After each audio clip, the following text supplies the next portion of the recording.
all that you see, which is human work on this planet, first found expression in the mind, then it got manifested in the outside world. So one thing we need to understand is, the wonderful things that we have done on this planet and the horrible things that we have done on this planet, both have come from the human mind. So if we are concerned as to what we create in this world, it's extremely important that first of all we learn to create the right things in our mind, how we keep our minds. If we do not have the power to keep our minds the way we want it, what we create in the world is also going to be very accidental and haphazard. So learning to create our minds the way we want is the basis of creating the world the way we want. There is a wonderful story in the yogic lore. On a certain day, a man took a walk. He went for a long walk. Accidentally, unawares, he walked into paradise. Fortunate, isn't he? He just took a walk and he landed up in paradise. After this long walk, he felt little tired. So he thought, oh, I'm tired, I wish I could rest somewhere. He looked around, there was a nice tree, underneath which there was very cushiony grass. So it was inviting. He went and put his head down there and slept. After a few hours he woke up, well rested, and he thought, oh, I'm well rested, but I'm feeling hungry, I wish I had something to eat. And he thought about all the nice things that he ever wanted to eat in his life. And instantly, all those things appeared in front of him. You need to understand, there the service is like that. Hungry people don't ask questions. Food came and he ate. Stomach became full. Then he thought, oh, my stomach is full, I wish I had something to drink. All the nice things that he ever wanted to drink, he thought about it and all of them just appeared in front of him. Drinking people also don't ask questions, so he drank. Now with a little bit of alcohol in him, you know Charles Darwin told you, all of you are monkeys, your tail fell away. Not me, Charles Darwin told you that you were all monkeys and your tail fell away and then you became human. Yes, definitely the tail fell away, but the monkey… In yoga, we always refer to an unestablished mind as markata, which means a monkey. Why we are referring to the mind as a monkey is, what are the qualities of a monkey? One thing about a monkey is, it's unnecessary movement. And another thing about the monkey is, if I say you're monkeying somebody, what does it mean? Imitation. Monkey and imitation have become synonymous. So these two essential qualities of a monkey are very much the qualities of an unestablished mind. Unnecessary movement, you don't have to learn it from the monkey, you can teach it to the monkey. And imitation is full-time job of the mind. So when these two qualities are on, a mind is referred to as a monkey. So this monkey became active within him. He just looked around, thought, what the hell is happening here? I asked for food, food came. I asked for drink, drink came. There must be ghosts around here, and ghosts came. Oh, the ghosts have come, they're going to surround me and torture me, he thought. Immediately the ghosts surrounded him and started torturing him. Then he started screaming in pain and said, oh, they're going to kill me, and he died. Just now he said he's a fortunate being. The problem is he was sitting under a kalpa vriksha or a wishing tree. He asked for food, food came. He asked for drink, drink came. He asked for ghost, ghost came. He asked for torture, torture came. He asked for death, death happened. Now don't go looking for these kalpa vrikshas in the forest. You can barely find a tree these days. A well-established mind, a mind which is in a state of samyukti, is referred to as a kalpavriksha. If you organize your mind to a certain level of organization, it in turn organizes the whole system. Your body, your emotion, your energies, everything gets organized in that direction. Once all these four dimensions of you, your physical body, your mind, your emotion and the fundamental life energies are organized in one direction, once you are like this, anything that you wish happens without even lifting a little finger actually. It would help to assist it with activity, but even without doing any activity, you can still manifest what you want if you organize these four dimensions in one direction and keep it unwavering in that direction for a certain period of time. Right now the problem with your mind is, every moment it is changing its direction. It is like you want to travel somewhere and every 2 steps if you keep changing your direction, the question of you reaching the destination is very remote unless it happens by chance. So, organizing our minds and in turn organizing the whole system and these 4 basic dimensions of who you are right now in one direction, if you do this, you are a kalpavriksha yourself. Anything that you wish will happen. But right now, if you look at your lives, everything that you have wished for till now, if it happens, you have finished. Everything and everybody that you have desired for, if all of that lands up in your house today, could you live with that? So if you want to become empowered, it is also important that you become responsible as to what you ask for and what you don't. Right now the world situation is just this, we are hugely empowered with technology. Today it doesn't take six billion people to destroy this planet. One man by pressing the wrong button can destroy the whole planet. When we are empowered like this, it's very important that our physical action, emotional action, mental action and energy actions are controlled and properly directed. If it is not so, we become destructive, self-destructive. Right now, that is our problem. The technology, which is supposed to make our life beautiful and easy, has become the source of all the problem that we are destroying the very basis of our life, which is the planet. So what should have been a boon, we are making a curse out of it. What has brought incredible levels of comfort and convenience to us in the last 100 years or so has also become a threat to our life simply because we are not conscious action, we are in a compulsive state of action. So organizing our minds fundamentally means moving from a compulsive state of activity to a conscious state of activity. You might have heard of people for whom they asked for something and beyond all expectations it came true for them. Generally this happens to people who are in faith. Now, let's say you want to build a house. If you start thinking, oh, I want to build a house. To build a house I need 50 lakhs, but I have only 50 rupees in my pocket. Not possible, not possible, not possible. The moment you say not possible, you are also saying I don't want it. So on one level you're creating a desire that you want something, on another level you're saying I don't want it. So in this conflict, it may not happen.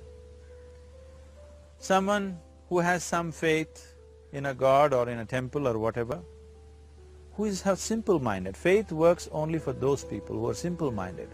Thinking people, people who are too much thinking, for them it never works. A childlike person who has a simple faith in his god or his temple or whatever, he goes to the temple and says, Shiva, I want a house. I don't know how, you must make it for me. Now in his mind there are no negative thoughts. Will it happen? Will it not happen? Is it possible? Is it not possible? These things are completely removed by this simple act of faith. Now he believes Shiva will do it for him and it will happen. So is Shiva going to come and build your house? No, I want you to understand, God will not lift his little finger for you. What you refer to as God is the source of creation. As a creator, he has done a phenomenal job, there's no question about it. Could you think of a better creation than this? Is in anybody's imagination to think anything better than what is there right now. So as a creator, he has done his job wonderfully well, but if you want life to happen the way you want it, because right now the very crux of your happiness and your well-being is this: if at all if you're unhappy, the only and only reason why you're unhappy is life is not happening the way you think it should happen. That's all it is. So if life is not happening the way you think it should happen, you're unhappy. If life happens the way you think it should happen, you are happy. It's as simple as that. So if life has to happen the way you think it should happen, first of all, how you think, with how much focus you think, how much stability is there in your thought, and how much reverberance is there in the thought process will determine whether your thought will become a reality or is it just an empty thought. Or how you do not create any impediments for your thought by creating negative thought process. Is something possible or not possible? It is destroying humanity. What is possible and not possible is not your business, it's nature's business. Your business is just to strive for what you want. Right now you're sitting here. If I ask you two simple questions, I want you to just look at this and answer this. Right now from where you're sitting, can you just fly off? You say no? Right now from where you're sitting, can you get up and walk? You'll say yes. What is the basis of this? Why you say no to flying and yes to walking? Because past experience of life, many times you've gotten up and walked, never did you fly off. Or in other words, you're using the past experience of life as a basis for deciding whether something is possible or not possible. Or in other words, you have decided that what has not happened till now cannot happen in your life in future. This is a disgrace to humanity and the human spirit. What has not happened till now on this planet can happen tomorrow. Human beings are capable of making it happen tomorrow. So what is possible and what is not possible is not your business. That is nature's business. Nature will decide that. You just see what is it that you really want and strive for that. And if your thought is created in a powerful way, without any negativity, without any negative thoughts bringing down the intensity of the thought process, it will definitely manifest. The whole existence today, modern science is proving, is just a reverberation of energy. It is a vibration. Similarly, your thought is also a vibration. If you generate a powerful thought and let it out, it will always manifest itself. So generally, people are using faith as a means to remove the negative thought. Today, once you have become thinking human beings, your faith is not too deep. It doesn't matter how much faith you think you have, somewhere doubts always crop up. Right now, the way your minds are made, this moment, if God appears right here, you will not surrender to Him. You will want an investigation whether He is really God or not. With this kind of mind, you should not waste your time on faith. So there is an alternative, which is commitment. If you simply commit yourself to creating what you really care for, now once again, your thought gets organized in such a way, there is no such thing as whether it's possible or not possible. There is no hurdle in your thought process. Your thought flows freely towards what you want. Once this happens, making it happen will also naturally follow. So to create what you really care for, first and foremost thing is that what you want must be well manifested in your mind, that this is what I want. Is that what you really want? You must look at it, because any number of things in your life you have thought, this is it. The moment you reach there, you realize that's not it, it's the next one and the next one and the next one. So what is it that one really wants is one thing. First of all, we must explore. Once that is clear, and we are committed to creating it, now there is a continuous process of thought in that direction. Once you can maintain a steady stream of thought without changing direction, definitely this is going to happen in your life, or it will definitely manifest as a reality in your life. So, either you make this human form into a kalpa vriksha, or you make it into one big mess, which is happening all over. One reason why we have not created the kind of world that all of us would want to live in is, too many people are busy looking up. Too many people are interested in other planets. They're not interested in this planet. For every aspect of their life, they're checking out with other planets. And further, too many people are in service of heaven. They're not on service of this earth. I think right now we need people who are in service of this earth, not heaven. I believe if heaven is closer to divine than where we are, if that is so, I believe they're a little more organized than us, they don't need help from us. This has been a major problem on the planet. Anything that is valuable for a human being, anything that is good, the highest aspects of human life have unfortunately been exported to heaven. For example, if you say love, people say God is loving. We do not know whether God is loving or not. Human beings are capable of love. It is very, very important that people understand human beings are capable of love, human beings are capable of compassion, human beings are capable of joy and blissfulness. All the good things that are possible for a human being, unfortunately have been exported to heaven. If we want to create the kind of world that we want to, we need to understand whatever you refer to as God, the idea of God has entered our mind only because we have seen creation around us. Because there is creation, we have assumed a creator. God is a great creator. What you refer to as God is a source of creation. That source of creation has not failed us, has done a fantastic job.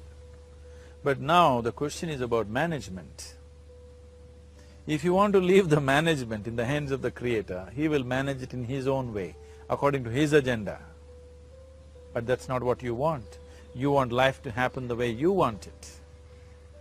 Now, for example, let's say all of you here are the India soccer team for the next World Cup, and I am the coach.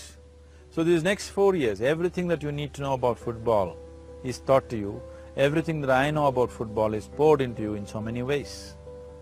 Now, the time to play the match has come. You're on the field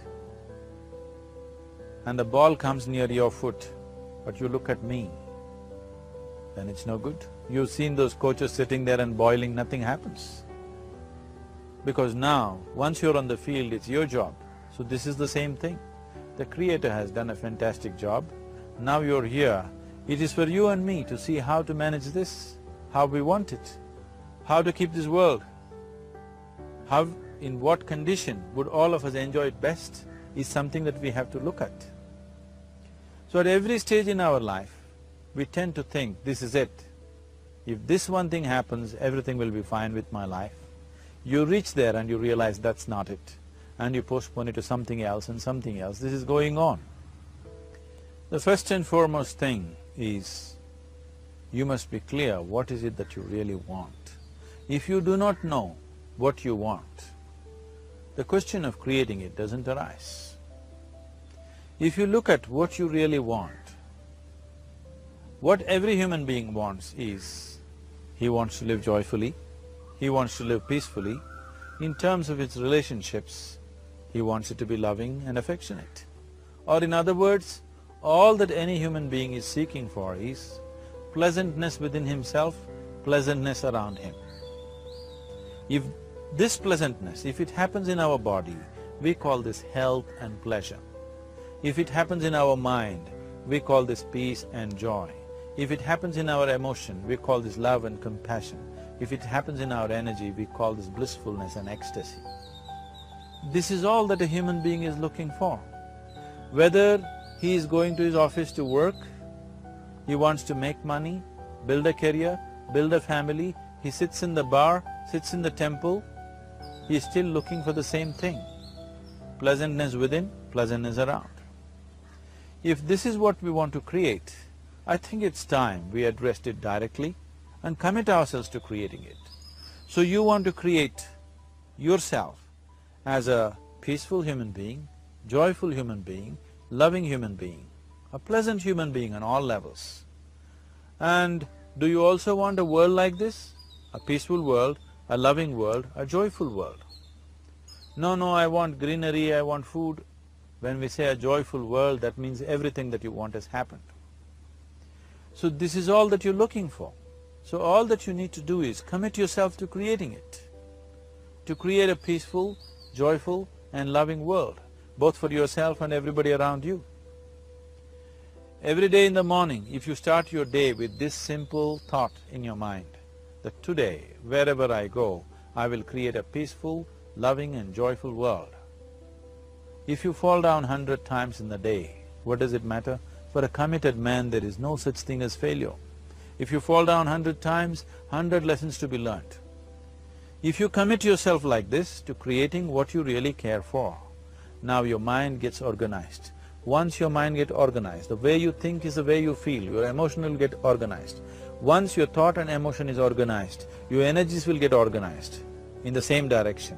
Once your thought, emotion and energies are organized, your very body will get organized. Once all these four are organized in one direction, your ability to create and manifest what you want is phenomenal. You are the creator in many ways. Why I am saying you are the creator is, I want you to look at the nature of your life right now. If you eat a banana, in 4 hours' time, this banana becomes a human being.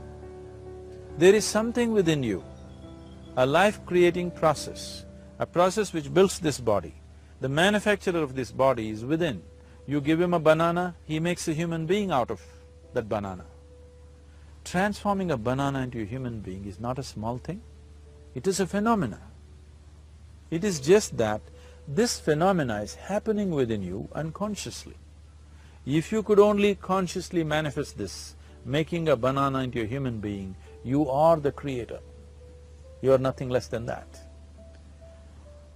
As the theory of evolution goes, to make a monkey into a human being, it took millions of years. Over an afternoon, you can make a banana into a human being or whatever else, a piece of bread that you eat, into a human being. So, the very source of creation is functioning within you. If you organize these four dimensions of mind, emotion, body and energy in one direction, the source of creation is with you. You are the creator. What you want to create will happen to you effortlessly. Once you're organized like this, now you are not a mess. You are a kalpa vruksha. You have the power to create what you want. There are tools and technologies as to how to organize this system in such a way that instead of being a psychological mess, you can make yourself into a kalpa vruksha. This culture, these traditions, the whole technology of yoga is just about this, transforming yourself from being just a piece of creation to the creator himself. This is not in search of God, this is in search of becoming a God. This is not in search of divine, this is in search of becoming divine, because that which you call as divine, that which is the source of existence, is throbbing within you every moment of your life. Otherwise, a piece of bread cannot become a human being in the course of an afternoon. So, shifting from being just a piece of flesh and blood to becoming a creator, there is a whole science and technology for this. There are tools to make this happen. That which is the source of creation is functioning within you every moment of your life. It is just that, have you kept access to that dimension or not? Organizing the four basic elements of your life will give you that access. There are tools and technologies to do this. The whole science of yoga, the whole technology that we refer to as yoga is just about this, transforming yourself from being just a piece of creation to become a creator. For example, 100 years ago, if I picked up something like this and I start speaking to someone who is across in another part of the world, you would think it's some kind of a miracle. Either I must be a messenger or a son or maybe God himself. But today, this is just another gadget that every one of us carry and use. Today sitting here, without using this instrument, if I speak to someone in another part of the world, it is still a miracle for you. So, this instrument happened because of human mind wanting it to happen. 100 years ago, nobody thought this was possible, but today it is just a common thing. Similarly, many things which are not in our perception yet can be brought into our perception, and our ability to create our lives can be greatly enhanced. So the first and foremost thing is to organize the mind and to organize your emotions, body and energy in that line. Once this happens, you are in touch with the fundamental life-creating process within you. Once you are in touch with it, once you are in excess of that power, you have the power to create. You have the power to create your life and your surroundings the way you want it. Because we have lost our power to create, we are making a mess out of ourselves and the world around us. If we operated as the true creator, as it is operating within us, creating this body for us, if we could create our lives with the same sense of organization and sense of purpose, this world and the human being would be in a completely different state. It is my wish and my blessing that every human being in this world should have this access to the source of creation within himself, so that he can function here as a creator, not just as a piece of creation.